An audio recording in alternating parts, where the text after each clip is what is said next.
सबसे पहले any trade मतलब कुछ भी किसी भी तरीके का बिजनेस कर रहे हो, कॉमर्स मैन्युफैक्चरिंग कर रहे हो, प्रोफेशन कर रहे हो, वोकेशन कर रहे हो। वोकेशन मतलब घूमने घूमने वाले बंदा है जो घूमता रहता है या घुमा कराता है। एडवेंचर, बेजर और any other similar activities whether और not it is for pecuniary benefit. ये पता है पेक्यूनरी बेनिफिट क्या कह रहे हैं? ये कह रहे हैं कोई भी ऐसा काम कर रहे हो, चाहे आप पैसे कमा रहे हो, उसमें आपको पैसे मिल रहे हैं कि नहीं मिल रहे, बिजनेस। कई बार लोग करते हैं ना कि मैं तो केवल घुमा रहा हूँ फ्री ऑफ कॉस्ट, लेकिन वो बिजनेस है, बिजनेस है। लेकिन वो अल्टीमेटली अगर बिजनेस है या नहीं है तो कब प्रूफ होगा? जब कंसिडरेशन मिलेगा, टैक्स जो भी लगेगा। समझिए।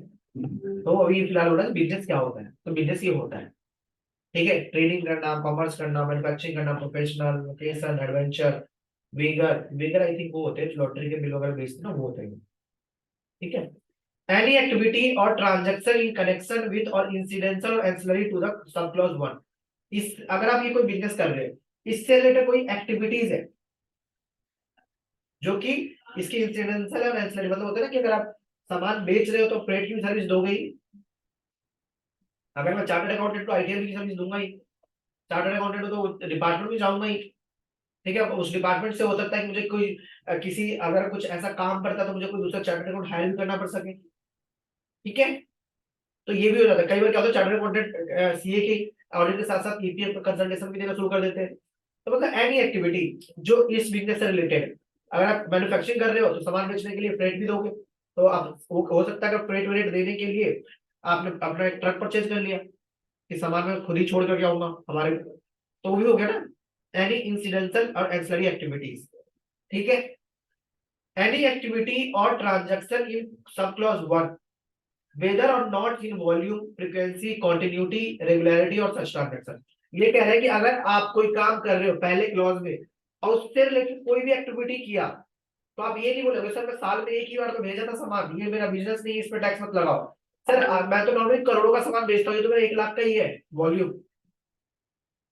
बोला ना वॉल्यूम। फ्रीक्वेंसी, सर साल में मैंने एक बार तो भेजा, आपने मेरा बिजनेस नहीं है और एक ही बार बेच के कमा लिया अच्छा खासा प्रॉफिट। ठीक है। या कंटिन्यू एंड रेगुलर हो या ना हो, मतलब एनी एक्टिविटी। हम ये नहीं बोल सकते कि सर ये तो वॉल्यूम नहीं था इसका, ये तो सर मैं करोड़ों की ट्रांजेक्शन करता हूँ, ये तो 5 लाख का ही है, या सर ये मैंने 3 साल पहले किया था अब दोबारा किया, नहीं। अगर कोई भी ऊपर वाले जो क्लॉज वन से रिलेटेड है और कोई भी एक्टिविटी कर रहे हैं, चाहे वो हमारा रेगुलर हो या ना हो, कॉन्टिन्यूअस में हो या ना हो। अगर मान लो कि जैसे कि हमारी कंपनी है जिसका मैं ऑडिटर हूँ, कार परफ्यूम बनाती है, तो कार परफ्यूम बनाती है तो वो सामान बेचती भेजती भी आगे, भेजेगी तो भाई फ्रेट भी लेगी देगी, तो फ्रेट जो चार्ज करेगा वो भी बिजनेस में शामिल हो गया।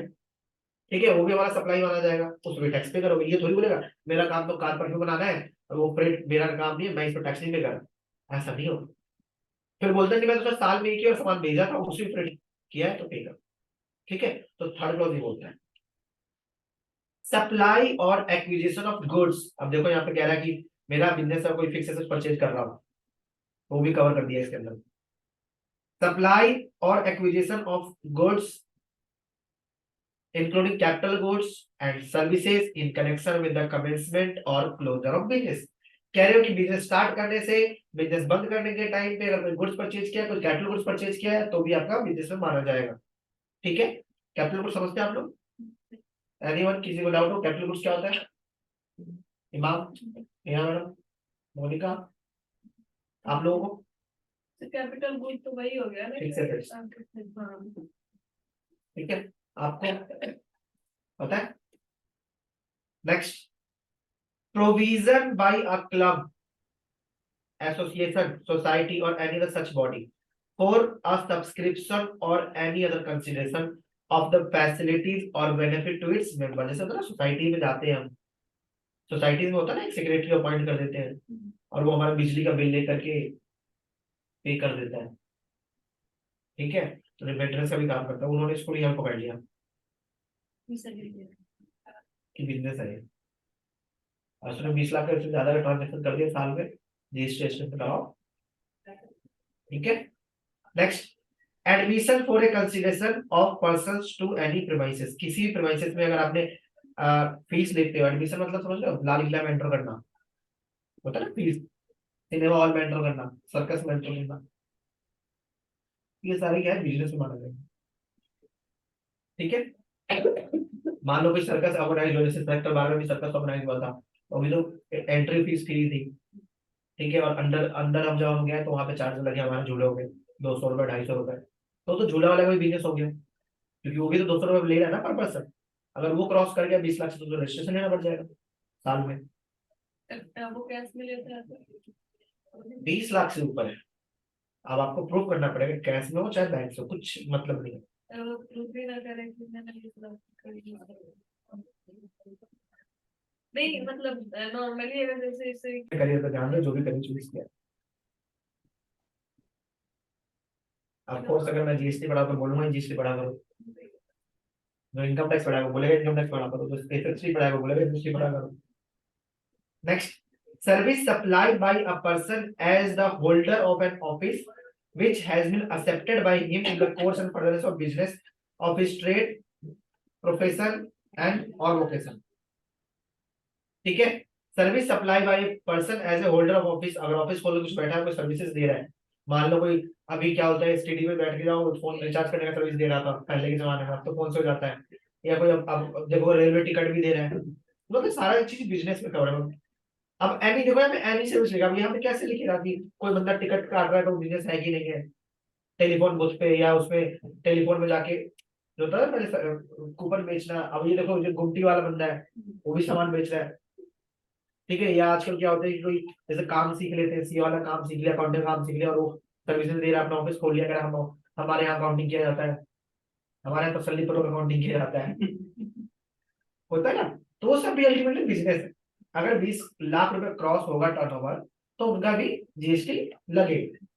सबको सर एक साथ मर्ज करके लेना होगा कि अलग अलग? गुड क्वेश्चन, एक पैन पे 20 लाख क्रॉस होना चाहिए, एक है पैन पे, क्योंकि जीएसटी नंबर पैन बेस होता है। तो अगर आपने इंडिया में जितने जगह भी रजिस्ट्रेशन लिया है सेम पैन पे 20 लाख क्रॉस हो गया, ये नहीं कि दिल्ली में 20 लाख फिर हरियाणा में 20 लाख अलग, नहीं, हर जगह जोड़ के 20 लाख। एक ट्विस्ट और भी है, अगर आपने 1 रुपए का टैक्सेबल सप्लाई किया है और 19,999 रुपए का अगर आपने एग्जाम सप्लाई किया है तो भी रजिस्ट्रेशन लेना पड़ेगा आपको। ये ट्विस्ट है, एग्रीगेट टर्नओवर डेफिनेशन है ये। उसने nil rated exempted no GST सबको ऐड कर दिया, बोला कि अगर 20 लाख का पेट्रोल बेच रहे हो, ठीक है, उसके बाद 2 रुपए का आपने टैक्सेबल सर्विस दे दिया तो रजिस्ट्रेशन ले लो, वैसे तो टैक्स आपको 2 रुपए पे करना है।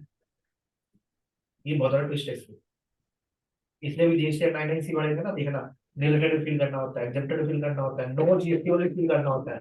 नो जीएसटी वाले बोलते हैं पेट्रोल प्लस ह्यूमन अल्कोहल पर ह्यूमन कंजम्पशन।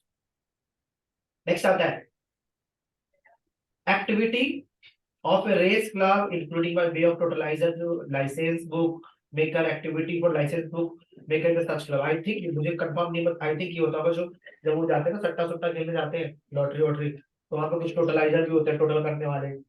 ठीक है, तो वो मेरे अकॉर्डिंग मुझे ऐसा लगता है कि वो अलग अलग पर्सन होते होंगे जो हर एक गेम का अलग अलग टोटल करते होंगे। तो मान लो कि वो आया, वो एक कोने में बैठा हुआ है, वो टोटल करने वाला बंदा है, तो वही उसका एक बिजनेस है।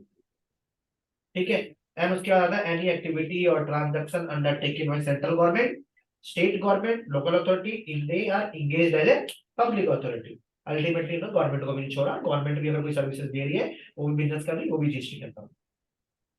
ठीक है, बिजनेस की डेफिनेशन आई थिंक क्लियर हो गया होगा, अभी कुछ पूछना तो पूछ सकते हो। ठीक है, तो अब दोबारा चलते हैं, अब आपको दोबारा समझ में आएगा डेफिनेशन ऑफ सप्लाई। हम सप्लाई पढ़ रहे थे सेक्शन 7। ऐप कैसे पढ़ाया था, मैं अभी थोड़ा था ना, अभी देखना आप। अभी आपका ऐसे स्लो चलेगा।